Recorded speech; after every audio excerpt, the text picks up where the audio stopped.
여러분 반갑습니다. 오늘은 지그문트 프로이트의 정신분석 강의 그 두 번째 시간입니다. 자, 지난 시간에 말씀드렸던 대로 프로이트가 이야기하는 정신분석이라는 것은 일상에서 발생하는 무의식적인 현상들, 그 현상들로부터 그러한 현상을 초래한 나의 무의식적 사고 내용을 추론해 들어가는 그런 일종의 해석학을 의미하는 것입니다. 프로이트는 이 책에서 그러한 우리의 무의식적 사고 내용을 보여주는 일상의 무의식적 현상들을 크게 세 가지로 구분하고 있습니다. 첫 번째는 Fehlleistung, 실수 행위입니다. 그리고 두 번째는 Traum, 꿈입니다. 그리고 세 번째는 Neurose, 신경증입니다. 자, 우리는 지난 시간 우리가 일상에서 범하는 다양한 실수 행위들 속에 들어있는 무의식적인 내용들, 한마디로 실수 행위의 정신 분석을 다루었습니다. 그런 실수 행위로는 말 실수, 이름 왜곡, 약속 망각, 물건 분실과 같은 다양한 현상들의 숨은 의도들을 우리는 분석해 보았습니다. 자, 이번 시간에는 더 재미있는 주제죠. 꿈의 정신 분석입니다. 쉽게 이야기해서 꿈의 해석, 해몽입니다. 자, 우리는 이 내용을 가지고 꼭 누군가 환자의 정신을 분석하지 않더라도 우리가 매일 꾸는 꿈, 그 의미를 해몽함으로써 우리도 알지 못했던 우리 자신을 더 잘 알게 되는 그런 기술이기도 합니다. 자, 프로이트는 꿈이라는 것은 그저 아무런 내용 없는 허상이 아니라 우리의 무의식적 정보를 담고 있는 하나의 상징이라고 전제합니다. 자, 꿈은 실수행위처럼 그래서 우리 무의식의 표현이라고 이야기하는 것이죠. 차이가 있다면 꿈의 현상들은 그저 단순한 실수처럼 단편적이거나 단순한 사건이 아니기 때문에 굉장히 복잡한 분석의 과정을 거쳐야 한다는 것입니다. 자, 꿈의 내용을 부분별로 쪼개고 또 부분의 해석들을 모아서 전체의 의미를 해석하는 그런 분해와 종합의 과정을 겪어야만 합니다. 그리고 왜 그런 내용의 꿈을 꾸었는지 하는 것은 내담자와의 자유연상을 통해서 우리의 삶의 경험과 꿈의 내용 사이의 연관을 찾아내야만 하는 것입니다. 그러니 굉장히 복잡한 과정이죠. 자, 여기서 사용되는 기법이 방금 말씀드린 바로 자유연상입니다. 프라이의 아소시아치온. 자, 자유연상이라는 것은 상담자의 질문에 내담자가 아무런 의식의 매개나 검열을 거치지 않고 떠오르는 대로 자기의 생각을 자유롭게 표현하는 대화의 방법을 이야기합니다. 자, 자신에게 즉자적으로 떠오르는 모든 생각들을 자유롭게 말하게 함으로써 무의식적으로 표현하게 만드는 것이죠. 자, 의식의 검열이나 조작 이전의 사유를 도출하기 위한 심리 분석 기법입니다. 자, 자유연상을 통해서 꿈의 요소와 삶의 경험 사이의 연관을 찾아내야만 왜 그런 꿈을 꾸게 되었는지, 그리고 그 내용이 어떤 의미를 담고 있는지를 우리는 정확히 발견할 수 있는 것입니다. 자, 그런 의미에서 프로이트의 꿈 해석법은 동양에서 말하는 단순한 해몽과는 많은 차이가 있습니다. 우리의 일상적인 꿈 해몽이라는 것은 이렇게 복잡한 과정을 거치지 않고 그저 꿈의 내용을 전체적으로 해석하는 단순한 기법을 사용하고 있습니다. 하지만 꿈의 장면이라는 것은 마치 한 폭의 풍경화처럼 산과 폭포와 호수와 뛰어노는 동물과 아름다운 별장 등 다양한 요소들이 결합되어 있습니다. 자, 이때 산, 폭포, 호수, 동물, 별장 등 이 각각의 의미를 하나씩 모두 분석하고 또 그것들을 모아서 전체적인 의미를 해석해야 한다는 것이 프로이트의 견해입니다. 자, 하지만 우리는 흔히 이런 꿈을 꾸었다고 가정해 봅시다. 친구들과 야구놀이를 하다가 제일 친한 친구가 침공에 맞아서 내 이빨이 빠지는 꿈을 내가 꾸었다 라고 한번 생각해 봅시다. 자, 우리는 모든 요소를 생략하고 그저 이빨이 빠졌다는 그 사실에만 주목하고 나서 이빨이 빠지는 꿈은 가족이 죽는 꿈이다 라고 1:1 법칙적으로 단정해버리고 그리고 불안해하기도 합니다. 자, 하지만 이런 해석에는 많은 요소가 빠져 있습니다. 자, 꿈을 제대로 해석하기 위해서는 야구놀이, 제일 친한 친구, 야구공에 맞는 것, 그리고 이빨이 빠지는 것, 자, 이 각각의 의미를 모두 고려해야 한다는 것입니다. 또 왜 이런 꿈을 꾸게 되었는가 라는 것을 자유연상을 통해서 내담하지 않는 한 우리는 그 의미들을 정확히 단정할 수 없다는 것이 프로이트의 해석입니다.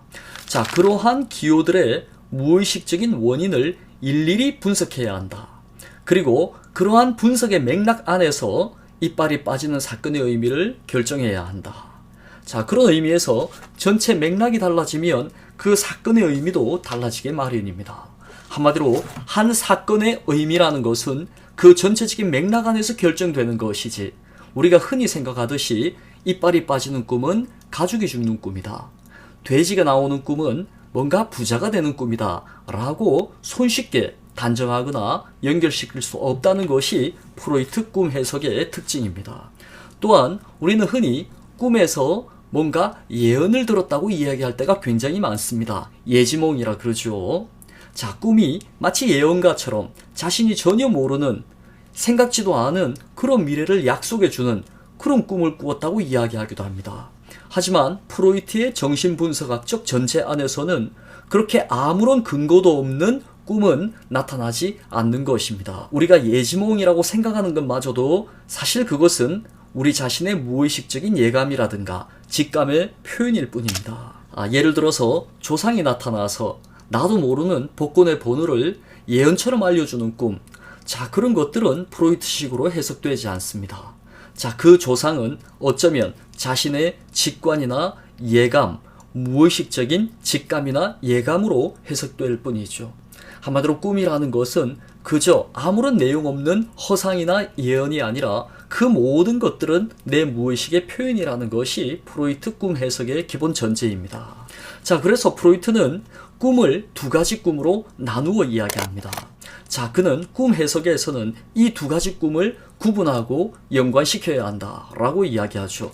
하나는 잠재적 꿈 사고입니다. 라텐데 트라움 게단케, 숨어있는 꿈의 사고 내용이라는 것입니다. 또 하나는 외현적 꿈 내용이라는 것입니다. 마니파스테 트라움 인할, 겉으로 드러나 있는 꿈의 내용이라는 것이죠. 그러니까 꿈의 분석이라는 것은 이 외연적 꿈 내용으로부터 프로이트가 말하는 잠재적 꿈 사고를 발굴해내는 바로 그 해석학적 작업이라는 것이죠. 정리하면 꿈의 분석은 외현적인 꿈 내용에 대한 자유연상을 통해서 잠재적인 꿈 사고에 도달하는 정신분석이다, 이렇게 이야기할 수 있을 것입니다.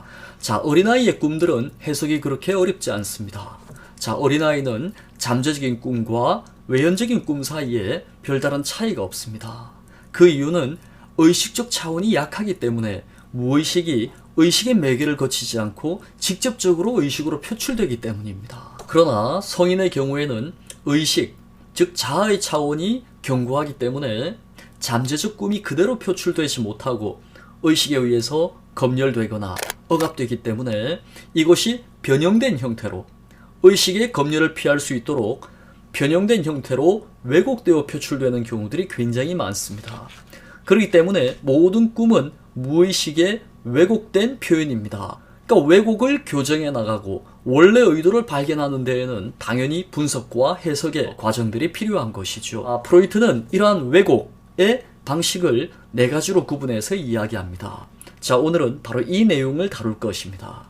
자, 첫 번째는 조각이나 암시, 아주 단편적인 조각을 보여주거나 아니면 그 조각마저도 어떤 숨은 의미를 가지고 있는 것, 자, 이것을 파헤치는 것이 꿈의 분석이다 라고 이야기하는 것이죠. 두 번째는 잠재적 꿈 사고를 시각적으로 형성하는 방식으로, 뭔가 직접 보여주지 않고 그 내용을 어떤 형상을 통해서 마치 그림처럼 우리에게 보여주는 경우들을 이야기합니다. 자, 세 번째는 전위라는 방식입니다. 자, 이것은 강조점을 옮겨두거나 아니면 전혀 다른 상황을 통해서 내가 가지고 있는 잠재적인 사고를 표현하는 경우들입니다. 그리고 네 번째는 상징입니다. 이건 뭐 그렇게 어렵지 않죠. 자, 첫 번째 하나씩 다루어 나가겠습니다. 자, 첫 번째, 외현적인 꿈은 잠재적인 꿈의 조각이나 암시다. 자, 어떤 부인은 이런 꿈을 꾸었다고 예를 듭니다. 자, 사랑하는 하느님이 뾰족한 종이 모자를 머리에 쓰고 계시다. 자, 그런 모습을 꿈속에서 보았다고 어떤 부인은 이야기하는 것입니다. 자, 이 꿈에서는 그 요소가 크게 두 가지입니다. 첫 번째는 뾰족한 종이모자, 두 번째는 하느님입니다. 자, 프로이트는 자유연상 기법을 통해서 왜 이 두 요소가 꿈에 나왔는지를 찾아 들어가기 시작합니다. 자, 자유연상을 통해서 부인은 어린 시절 부모님이 식탁에서 뾰족한 종이 모자로 그녀의 눈을 가리고 형제들에게 맛있는 음식을 더 많이 덜어준 적이 있었다고 고백합니다. 자, 그녀는 이런 연상을 떠올리면서 자신의 꿈을 스스로 해석하기 시작합니다. 하느님은 전지전능하시다. 다른 사람들이 아무리 나를 속이려고 해도 나는 다 알고 있다. 라고 자기는 그 꿈을 해석한 것입니다. 자, 부인은 이 꿈 안에서 첫 번째, 다른 사람의 접시를 보고 싶은 소망, 두 번째, 부모님의 속임수에 대한 무의식적 저항, 이 두 가지 본능을 실현하고 있는 것입니다. 자, 이때 꽃갈모자라는 요소는 부모의 눈속임, 자, 그것을 상징하고 있고, 두 번째 하느님은 자기 자신의 삶을 상징하고 있습니다. 자, 그런 점에서 이 꿈에서 이 두 요소는 자신의 일화를 있는 그대로 보여주는 것이 아니라 숨은 의미를 상징적으로 왜곡, 엔트슈텔룽 해서 보여주는 것입니다. 자, 두 번째, 외현적인 꿈이라는 것은 잠재적인 꿈의 형상화, 포아빌틀리훈, 한마디로 그림처럼 우리 앞에 내놓아 보여주는 것, 그것이 이미지화, 형상화라고 불리는 것입니다. 잠재적인 꿈은 무의식적인 사고입니다. 이러한 사고는 꿈을 통해서 형상화됩니다. 프로이트는 꿈으로 나타난 무의식의 형상화를 아주 어려운 용어로서 조형적 언어 묘사라고 부르고 있습니다. 플라스티슈 보르다슈텔룽이라고 이야기하는 것이죠. 자, 마치 어떤 형상을 가진 것 같은 언어로서 보여준다. 그러니까 조형적 언어라는 것이 바로 형상을 이야기하는 것이죠. 형태를 가진 언어라는 것은 개념 언어가 아니라 마치 영상 언어처럼, 이미지처럼 그렇게 보여준다는 것입니다. 자, 어떤 남자는 이런 꿈을 꾸었다고 이야기합니다. 제 꿈에서 형이 상자 안에 들어있었습니다. 자, 라고 이야기합니다. 자, 그 남자와의 자유연상의 결과 그 남자는 상자를 통해서 장롱을 떠올렸습니다. 그리고 형이 장롱 속에 들어있는 모양을 떠올렸습니다. 장롱에 움츠리고 있는 것은 우리가 보기에도 뭔가 쪼들어 있는 생활을 의미하는 것 같습니다. 독일인들은 쪼들린 생활 혹은 궁핍한 생활을 표현할 때 장롱 속에 갇혀있다, 되어 부른더 슐랭트치안이라는 표현을 씁니다.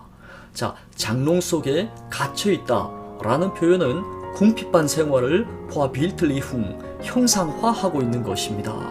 자, 그런 모양이라는 것은 프로이트 언어에 따르면 그런 모양은 하나의 조형적 언어입니다. 그런 조형적 언어로서의 형상화는 궁핍한 생활을 상징한다, 형상화한다 라고 보는 것이죠. 자, 그래서 이 경우에는 꿈이라는 것이 잠재적 꿈의 왜곡이라기보다는 그것을 있는 그대로 보여주는 일종의 형상화 혹은 다슈텔룽, 묘사라고 부를 수 있을 것입니다.